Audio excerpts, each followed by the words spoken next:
रमा ने लज्जित होकर कहा, कुछ ऐसी बात थी दादा, वह तो गहनों की बहुत इच्छुक ना थी, लेकिन पा जाती थी तो प्रसन्न हो जाती थी, और मैं प्रेम की तरंग में आगा पीछा कुछ ना सोचता था। देवी दीन के मुंह से मानो आप ही आप निकल आया, सरकारी रकम तो नहीं उड़ा दी? रमा को रोमांच हो आया, छाती धक से हो गई। वह सरकारी रकम की बात उससे छिपाना चाहता था। देवी दीन के इस प्रश्न ने मानो उस पर छापा मार दिया।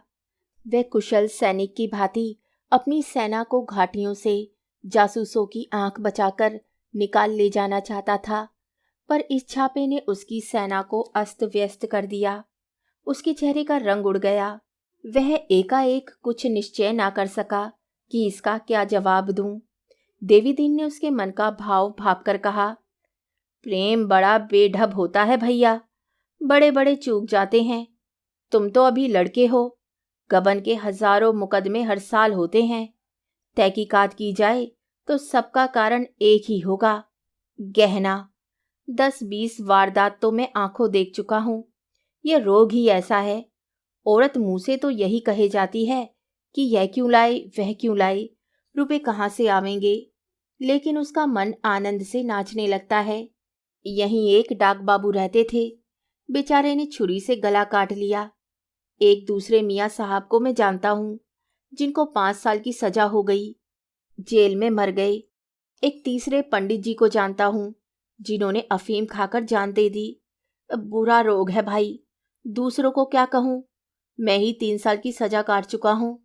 जवानी की बात है, जब इस बुढ़िया पर जोबन था, ताकती थी तो मानो कलेजे पर तीर चला देती थी। मैं डाकिया था, मनी ऑर्डर तकसीम किया करता था। ये कानों के झुमकों के लिए जान खा रही थी, कहती थी सोने के ही लूंगी। इसका बाप चौधरी था, मेवे की दुकान थी, मिजाज बड़ा हुआ था, मुझ पर प्रेम का नशा छाया हुआ था। अपनी आमदनी की डींगे मारता रहता था, कभी फूल के हार लाता, कभी मिठाई। जमाना अच्छा था, दुकानदारों से जो चीज मांग लेता मिल जाती थी। आखिर मैंने एक मनी ऑर्डर पर झूठे दस्तखत बनवाकर रुपए उड़ा लिए। कुल 30 रुपए थे। झुमके लाकर इसे दिए। इतनी खुश हुई कि कुछ ना पूछो। लेकिन एक ही महीने में चोरी पकड़ ली गई। 3 साल की सजा हो गई। सजा काट कर निकला तो यहाँ भाग आया, फिर कभी घर नहीं गया। ये मुंह कैसे दिखाता। हाँ, घर पत्र भेज दिया, बुढ़िया खबर पाते ही चली आई। ये सब कुछ हुआ, मगर गहनों से उसका पेट नहीं भरा। जब देखो कुछ ना कुछ बनता ही रहता है। एक चीज आज बनवाई, कल उसी को तुड़वाकर कोई दूसरी चीज बनवाई, यही सिलसिला चले जाता है। एक सुनार मिल गया है, मजूरी में साग भाजी ले जाता है। मेरी तो सलाह है, घर पर एक खत लिख दो, लेकिन पुलिस तो तुम्हारी टोह में होगी, कहीं पता मिल गया तो काम बिगड़ जाएगा। मैं ना किसी से एक खत लिखवा कर भेज दूं? रमा ने आग्रहपूर्वक कहा। नहीं दादा, दया करो, अनर्थ हो जाएगा। पुलिस से ज्यादा तो मुझे घर वालों का भय है। देवी दीन, घर वाले खबर पाते ही आ जाएंगे, ये चर्चा ही ना उठेगी। उनकी कोई चिंता नहीं, डर पुलिस ही का है। रमानाथ, मैं सजा से बिल्कुल नहीं डरता। तुमसे कहा नहीं, एक दिन मुझे वचनालय में जान पहचान की एक स्त्री दिखाई दी। हमारे घर बहुत आती जाती थी। मेरी स्त्री से बड़ी मित्रता थी। एक बड़े वकील की पत्नी है। उसे देखते ही मेरी नानी मर गई। ऐसे सिटपिटा गया कि उसकी ओर ताकने की हिम्मत ना पड़ी। चुपके से उठकर पीछे के बरामदे में जा छिपा। अगर उस वक्त उससे 2-4 बातें कर लेता तो घर का सारा समाचार मालूम हो जाता, और मुझे ये विश्वास है कि वे इस मुलाकात की किसी से चर्चा भी ना करती, मेरी पत्नी से भी ना कहती। लेकिन मेरी हिम्मत ही ना पड़ी। अब अगर मिलना भी चाहूं तो नहीं मिल सकता। उसका पता ठिकाना कुछ भी तो नहीं मालूम। देवी दीन, तो फिर उसी को क्यों नहीं एक चिट्ठी लिखते? रमानाथ, चिट्ठी तो मुझसे ना लिखी जाएगी। देवी दीन, तो कब तक चिट्ठी ना लिखोगे?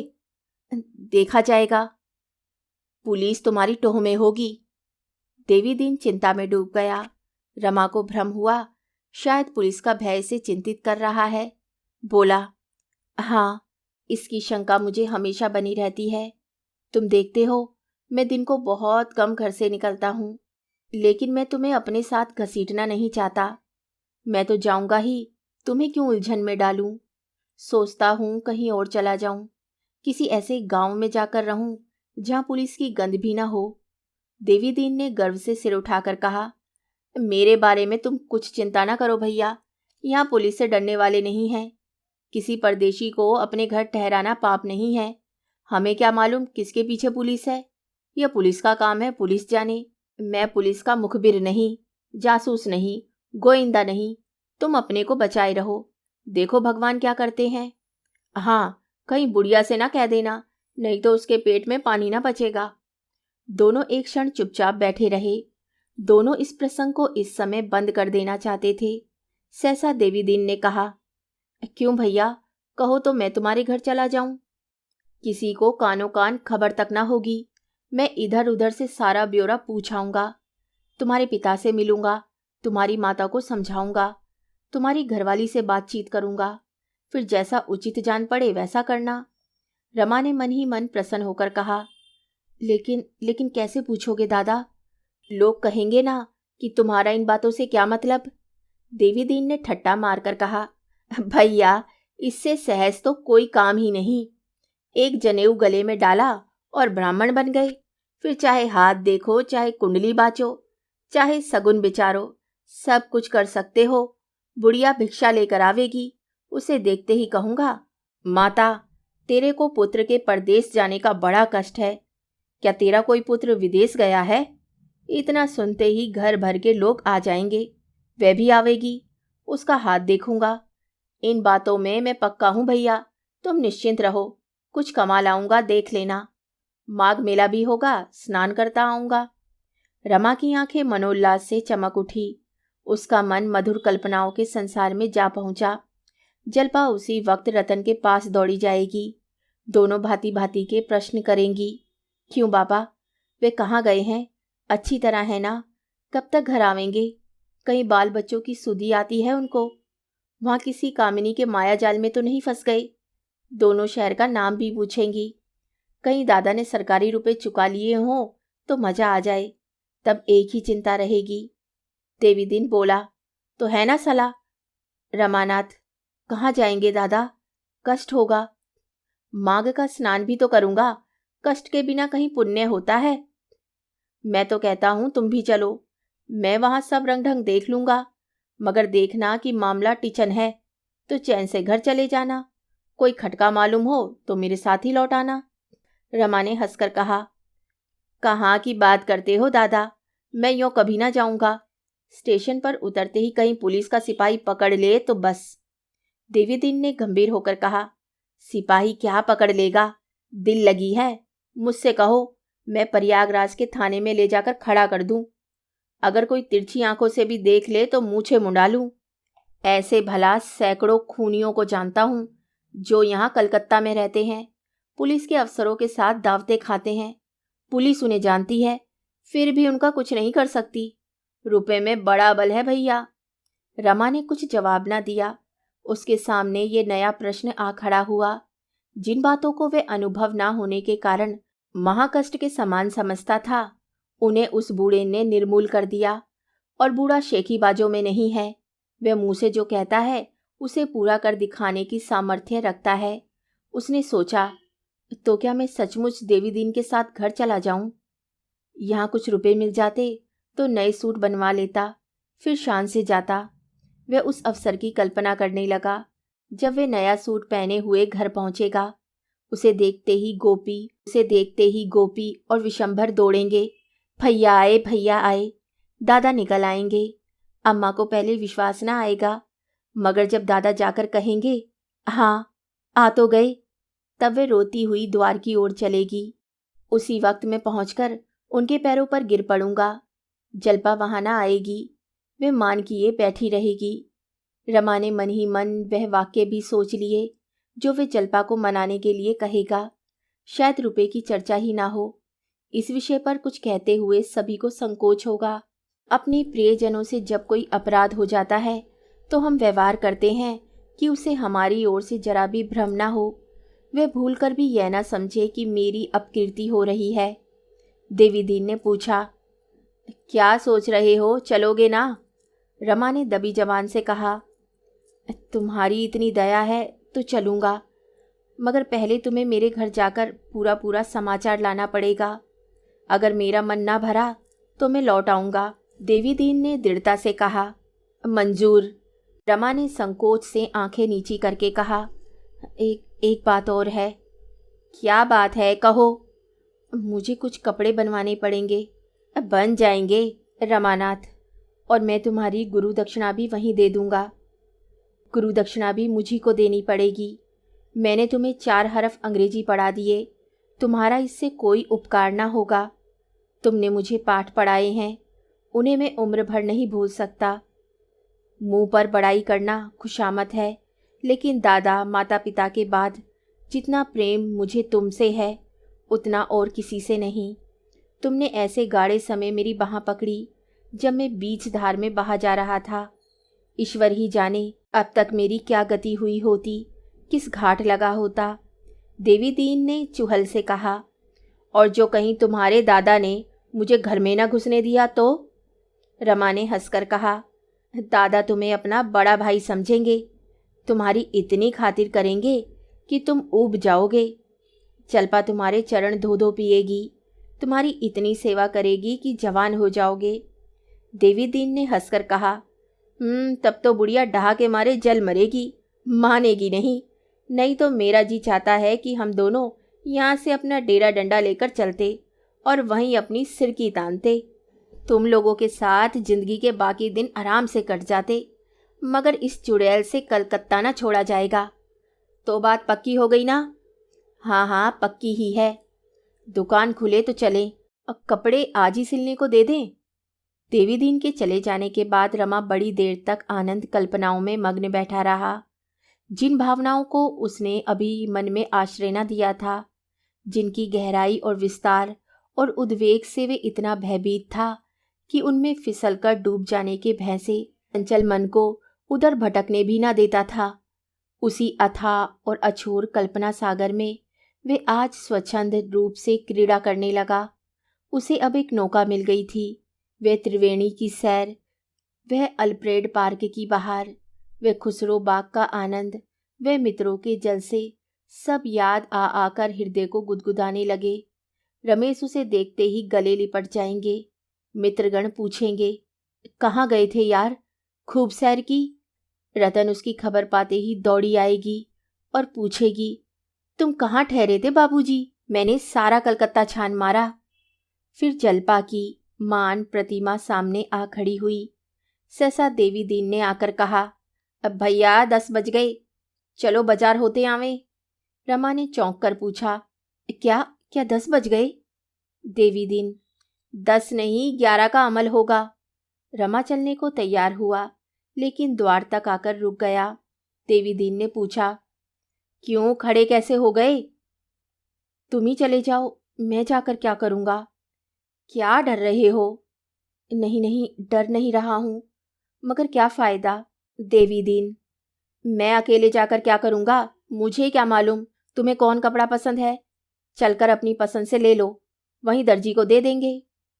रामानाथ, तुम जैसा कपड़ा चाहे ले लेना, मुझे सब पसंद है। देवी दीन, तुम्हें डर किस बात का है? पुलिस तुम्हारा कुछ नहीं करेगी, कोई तुम्हारी तरफ ताकेगा भी नहीं। मैं डर नहीं रहा हूँ दादा, जाने की इच्छा नहीं है। डर नहीं रहे हो तो क्या कर रहे हो? कह रहा हूँ कि कोई तुम्हें कुछ ना कहेगा, इसका मेरा जिम्मा, मुदा तुम्हारी जान निकली जाती है। देवी दीन ने बहुत समझाया, आश्वासन दिया, पर रमा जाने पर राजी ना हुआ। वे डरने से कितना ही इनकार करे, पर उसकी हिम्मत घर से बाहर निकलने की ना पड़ती थी। वह सोचता था, अगर किसी सिपाही ने पकड़ लिया तो देवी दीन क्या कर लेगा? माना सिपाही से इसका परिचय भी है, तो ये अवश्य नहीं, तो ये आवश्यक नहीं कि वह सरकारी मामले में मोह का निर्वाह करे। यह मिकेत खुशामद करके रह जाएगा। जाएगी मेरे सिर, कहीं पकड़ा जाऊं तो प्रयाग के बदले जेल जाना पड़े। आखिर देवी दीन लाचार होकर अकेले ही चला गया। देवी दीन घंटे भर में लौटा तो देखा रमा छत पर टहल रहा है। बोला, कुछ खबर है? कै बज गए? 12 का अमल है, आज रोटी ना बनाओगे क्या? घर जाने की खुशी में खाना पीना छोड़ दोगे? रमा ने झेप कर कहा। बना दूंगा दादा, जल्दी क्या है? इनमें जौन सा पसंद करो ले लूं। यह कहकर देवी दीन ने ऊनी और रेशमी कपड़ों के सैकड़ों नमूने निकालकर रख दिए। 5-6 रुपए गज से कम का कोई कपड़ा ना था। रमा ने नमूनों को उलट पलट कर देखा और बोला, इतने महंगे कपड़े क्यों लाए दादा? और सस्ते ना थे? सस्ते थे, मुदा विलायती थे। तुम विलायती कपड़े नहीं पहनते? इधर 20 साल से तो नहीं लिए। उधर की बात नहीं कहता, कुछ बेसी दाम लग जाता है, पर रुपया तो देसी में रह जाता है। रमा ने लजाते हुए कहा, तुम नियम के बड़े पक्के हो दादा। देवी दीन की मुद्रा सहसा तेजवान हो गई।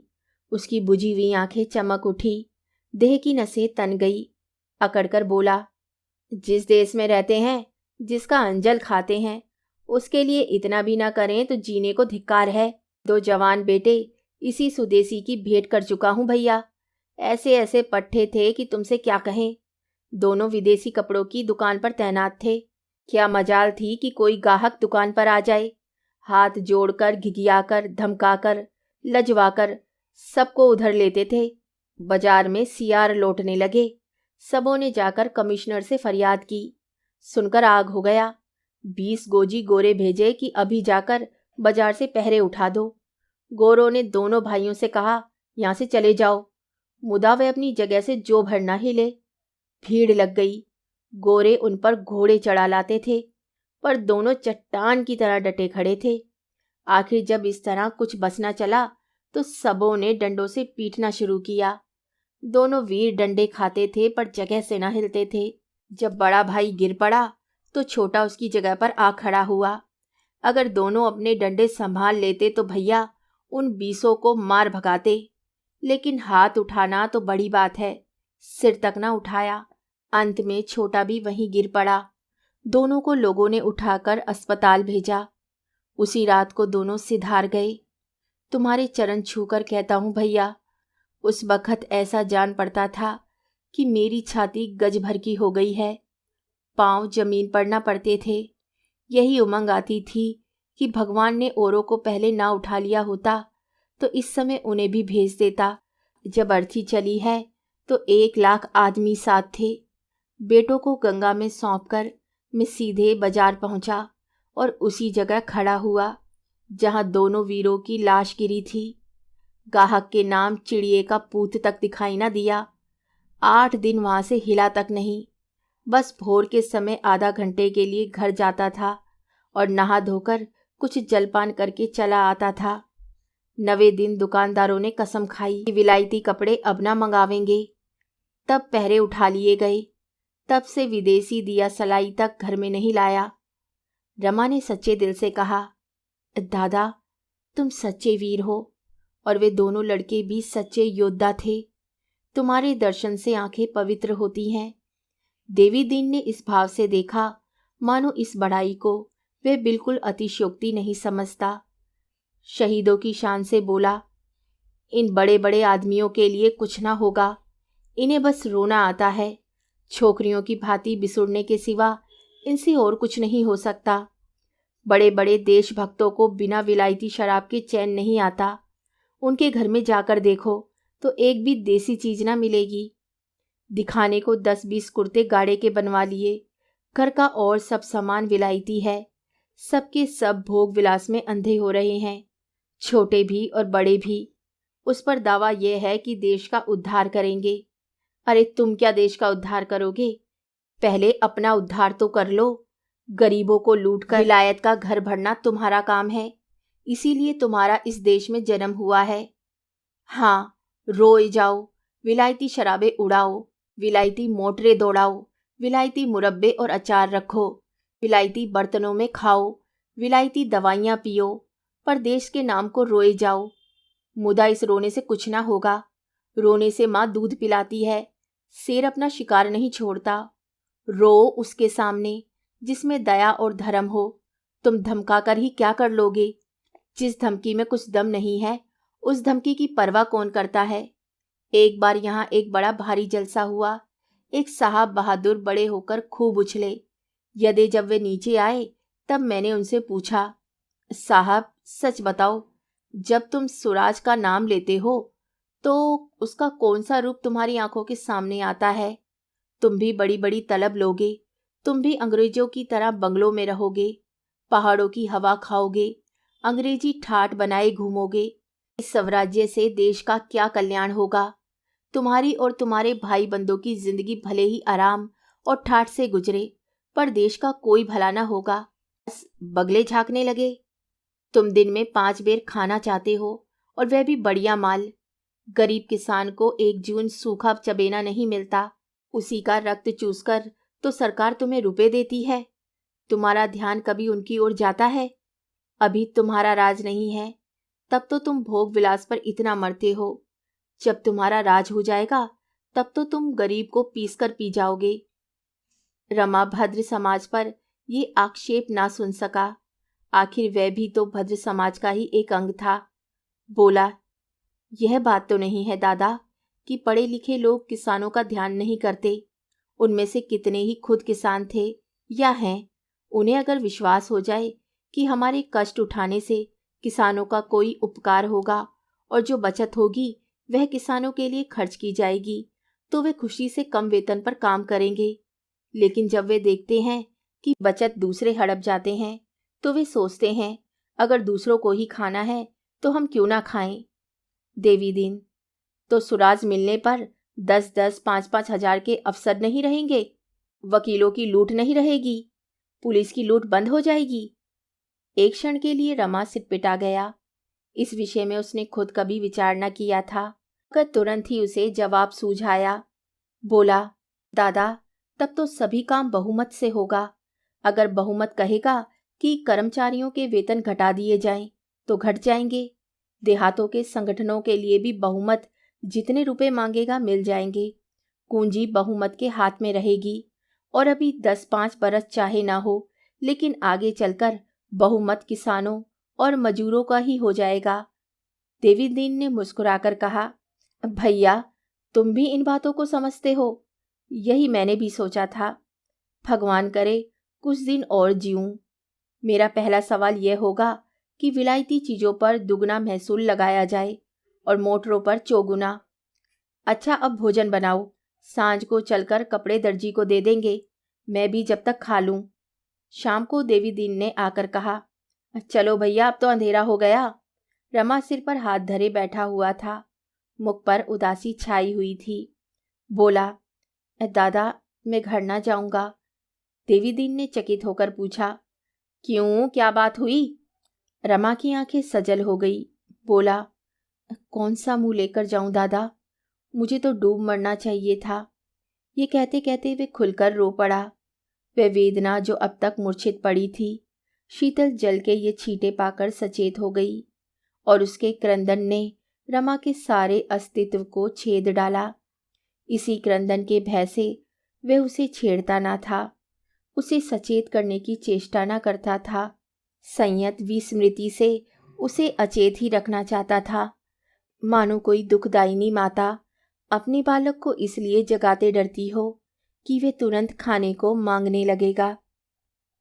आगे की कहानी सुनिए अगले भाग में। तब तक के लिए धन्यवाद।